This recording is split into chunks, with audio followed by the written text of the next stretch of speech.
Or yet in wise old Ravenclaw, if you've a ready mind, where those of wit and learning will always find their kind.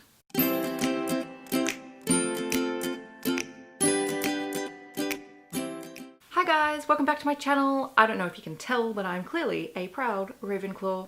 And to celebrate the 20th anniversary of Harry Potter and the Philosopher's Stone and all the house editions, I thought I would put together a really quick video of my Ravenclaw recommended reads, or books that I think fit the Ravenclaw motto. Stereotypically, Ravenclaws are depicted as being the nerds of the Hogwarts houses, but since we're talking about Harry Potter, everyone's a nerd. I don't care whether you're in Gryffindor, Hufflepuff or Slytherin. You're all a nerd because we're all talking about Harry Potter, but it's great. So let's embrace our nerdery and talk about books that I think really fit those Ravenclaw traits. I'm going to start with some books that I don't physically have present because I've probably lent them out to people, or I don't own a copy of them. So the first one I'm going to talk about is The BFG by Roald Dahl, because this book has a lot of heart, but it is also about the big friendly giant and his pursuit of trying to better himself despite what other people have said about him, and his interest in everything that's going on around him. And I think that's a really important thing about Ravenclaws. They're interested in what's going on around them and how it affects everything else. Number 2 is The Martian by Andy Weir.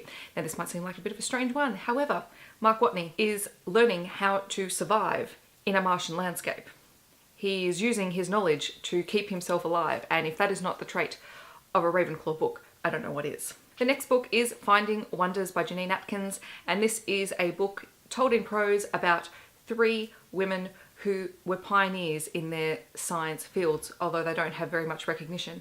And Ravenclaws, you know, they're all about learning and bettering themselves, and you know, what better way than developing yourself in a field of your choice, like science. I wish I could do science. That would be awesome. I'm also going to mention the book Arrival, which you know I love. I loved Arrival.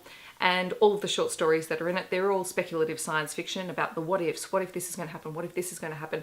And I think that epitomizes Ravenclaw so much, because they are in pursuit of knowledge, in pursuit of wisdom. And so many of these stories in the short story collection are about that. They're about the pursuit of knowledge. And now I'm going to move into books that I actually have here to show you. First one is The Book Thief, and Liesl goes and steals books. So I don't know how this doesn't fit in with a Ravenclaw trait. Still Life with Tornado by A.S. King. In this, Sarah is suffering an existential crisis, and it requires the acceptance of seeing her 10-year-old, 23-year-old and 40-year-old selves to help her find the wisdom and the strength to be able to overcome this rut that she's found herself in.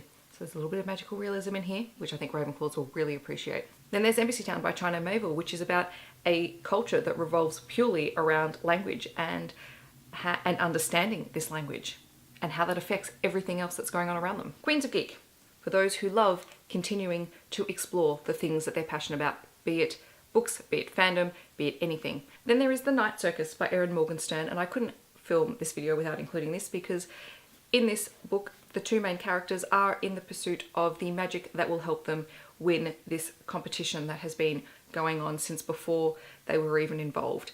And it is magical and wonderful, and Ravenclaws would get a lot out of this. In Lifespan of Starlight by Talia Kalkipsakis, our main characters are trying to find a way to travel in time, and they are very dogged in their pursuit. Words in Deep Blue by Kath Crowley. I could not include this book because this book is about books, and it is about reading books and writing in the lines and connecting with people through a love of books, and it is just beautiful. Fangirl by Rainbow Rowell. Our main character is so engrossed in her world of writing fanfiction that she struggles to cope with the world going on around her, but she is dedicated to her fandom and to her cause, and eventually she learns to translate that dedication to the wider world and the people around her. Every Heart a Doorway. This will appeal to those Ravenclaws who have that fun sense of whimsy, because this is all about children who return from magical worlds and are struggling to deal with the reality of that return. The Crown's Game by Evelyn Skye. This book is just absolutely incredible, and the ongoing competition between Nikolai and Vika that slowly escalates as each begins to learn new magic and new ways of manifesting it is just incredible, because unlike some competitions, it's not violent. It's a bit like the night circus in that the magic that they create is beautiful and wonderful and can be recognized by people around them, and they're constantly trying to build up one another's works, and I love that. For the scientifically minded Ravenclaw, The Lost World by Michael Crichton, because nothing says scientifically minded like dinosaurs and math. Flame in the Mist by Renee Ardier.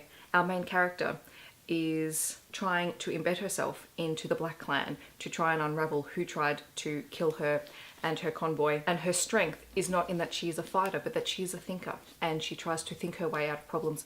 If that's not a Ravenclaw trait, I don't know what is. The Invisible Library series by Genevieve Cogman. I've got The Invisible Library and The Masked City. This series features a protagonist who is a librarian who goes out to steal books in order to stabilize alternative realities. Enough said. And finally, a book that is truly, truly representative of Ravenclaw is Strange the Dreamer by Laini Taylor. Leslie Strange is also a librarian.